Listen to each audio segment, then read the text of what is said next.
Yo, what is going on, y'all? I'm Cavell Anderson, and we are back with another VeVe and Ecomi video. And in this one, we're going to be talking about something pretty interesting. So before we jump into it, be sure to drop that thumbs up, subscribe to the channel if you're new, and turn on notifications so you stay updated, man. Now, in this one, we are going to be talking about how VeVe can heavily impact the gaming space, because I think we all know where I personally want the VeVeverse to go. I want like VeVe to be able to be one of the biggest, one of the biggest gaming experiences in the world at some point. But I'm thinking 5-10 years down the line. Like, I'm thinking that's going to be a long-term goal, constantly trying to transfer or transform VeVe into this great gaming space, because obviously they're focusing on the collectibles and that whole experience around that first.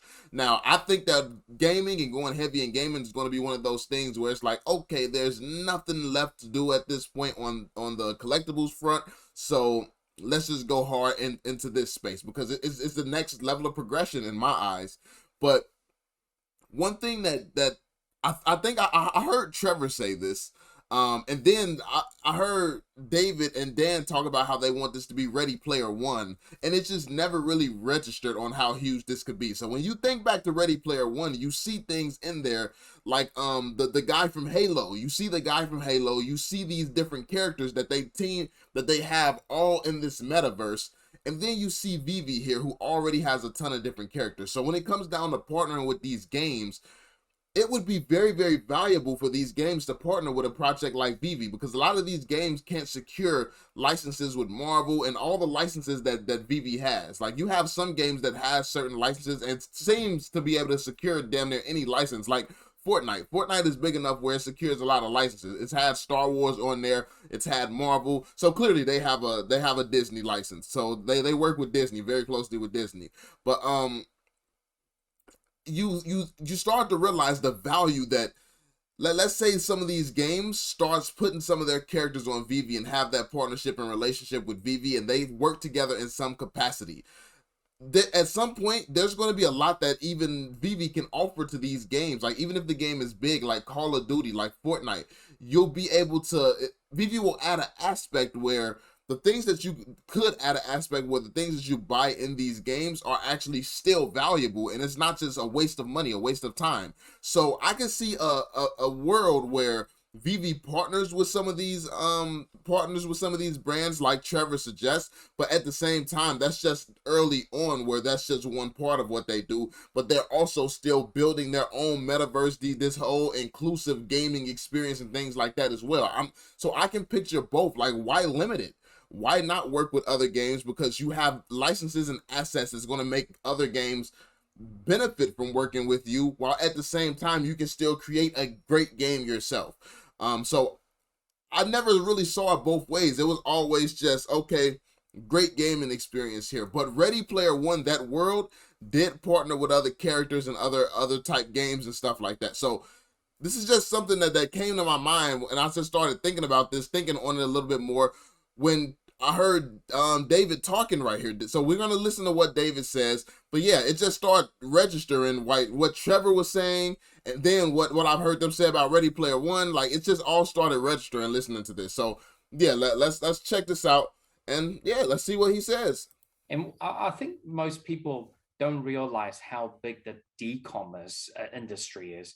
If you look at the subscription like Netflix and all these movies, TV stations, platform video on demand you subscribe to, as well as gaming industry, it's already a multi-billion-dollar business. People buying skins, that people buying different guns, accessory to go with what their character is. And one thing that I will say is that Fortnite already does limited edition skins. Like, I have like one of the OG skins, like I forgot what it's called, the Black Knight. I have the Black Knight skin, and that's one of the skins from season 1. So they don't actually make that skin, well, they don't sell that skin no more. I think they may do little events here and there where they have these skins available, but imagine a Fortnite skin. I know people right now who could sell their Fortnite account, and because of how many skins and stuff that they have, they could get a lot of money for it. And there's an audience that would want to buy that. So imagine if everything on Fortnite was an NFT, and instead of it just being random people who have certain skins because they were there from season 1, if your skins actually had mint numbers and things like that, because it's the same principle. It's a certain amount that was given to the starting people, and there's only a few holders. Like, basically gaming is doing this already. It's just not doing it to the level that VeVe is doing it.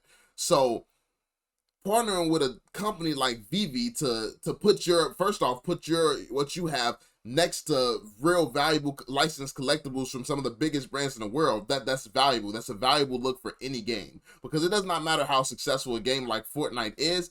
Being next to Star Wars, being next to like Marvel and all of these other powerful brands, it's a good look. It solidifies Fortnite even more, because having a good game is one thing, but having that longevity and really being a Call of Duty type of brand that's been around forever. Like me personally, I started off playing a lot of Call of Duty. I was trying to go pro at some point, like 10 years ago or something, and I don't play anymore, so it's not my cup of tea as much as it used to be. But it's still, I don't know, it's still one of those things where that has lasted a very, very long time, man. It's lasted a very long time, and that's not easy to do. So I feel like you kind of get solidified. You get solidified based on who you work with and your accomplishments and things like that. Fortnite's had a crazy run so far, and it's going down in the history books. But will it last as long as a Call of Duty? I mean, I don't know. We guess we'll have to see. So yeah, but I feel like there's going to come a stage where games really start to partner with a company like VeVe, and it could change everything in gaming, because it already kind of works like this. So it's already a huge industry that it just never really get talked about. And now imagine you can own that character and able to sell it, because you spend hundreds of hours playing this character. You probably spend thousands of dollars. You go, well, I don't want to just delete that character. I do want to, sell it or pass it on to another ownership. And we are starting to see the technology eventually will move towards that, where that. and you can hear, based on how he's talking, this is the thing that excites me. The fact that this comes to his mind and he's explaining it in this way, this is clearly what they're thinking about. They're thinking about the ways that this can impact gaming and other industries like that. So even though they're at a certain level, they're working on a certain thing, they're still thinking and moving towards where this is going to go. Like, he also talked about AR glasses and stuff like this and gamification in that way. They're working on their plan, they're working on their roadmap, but they also know where they're going. They understand the value proposition that this offers to the gaming space, and with the level that VeVe is at right now, like, they're in the lead by far. And I know a lot of people can't see it because people get blinded when money's involved. When it's the dollar signs there, people will get absolutely blinded.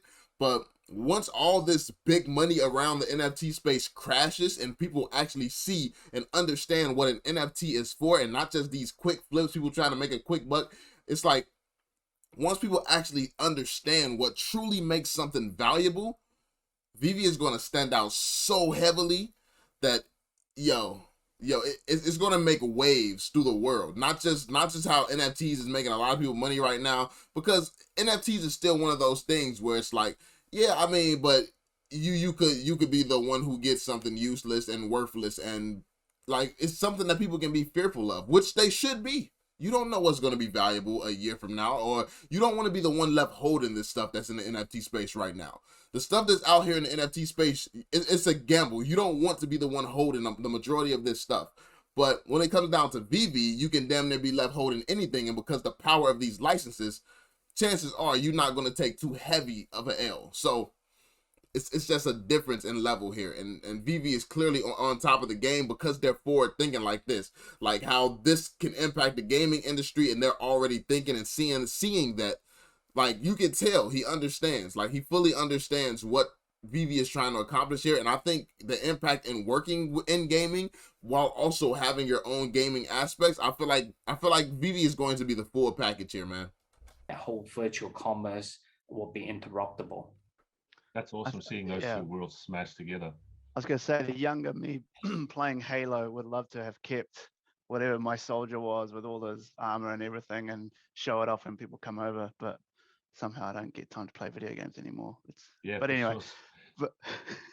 but So yeah, as you can see, even he thought it would be valuable with the old Halo character, of course. So, yeah, man, and that's Halo is one of the characters that we saw in Ready Player One. If you watched Ready Player One, Halo was one of the characters. So, I mean, there we have it. That was just some of my thoughts. It's really starting to click and register how impactful VeVe could be to the gaming space, and it's going to be how disruptive VeVe is going to be, because you see all of these games, and yes, I do think VeVe should have its own game and stuff. Obviously, I think that's where the big money is, but there's nothing preventing these partnerships. When you look at game, like, because a lot of games don't last forever. At some point, certain games just close down and it's over with. But even if these games close down and it's over with, if the characters with an NFT form, first off, the game, even after it closes, could still make money off of these characters. Every sale, every transaction, like, because it's a collectible, it's on a collectibles platform while it's still in the game. So people could literally, like, even no matter what happens to the game, like, let's say it gets to a point where the game is 10 years old, is dead, they're turning off the servers or whatever. You could still be making money off of the assets used in that game, and people can still hold on to the assets that mean something to them. Like my characters, like in certain games from 10 years ago, 15 years ago, I would love to still have some of those characters. So, I mean, this could really change the gaming space in a huge way. But let me know y'all thoughts. Let me know some of the thoughts that you all have about how NFTs is going to impact gaming, and what type of relationships you can see VeVe building in the future. This video is really just like a conversation starter to get some other people's perspective and ideas. And I think that if we come up with great ideas and things like that, maybe some will be some stuff that VeVe hasn't even thought of themselves, and we could kind of share this stuff with them so they could probably implement some of it. So yeah, let me know your thoughts. Be sure to drop that thumbs up, subscribe to the channel if you're new, and turn on notifications so you stay updated. And yeah, I'm gonna catch you all on the next one. Peace out, y'all.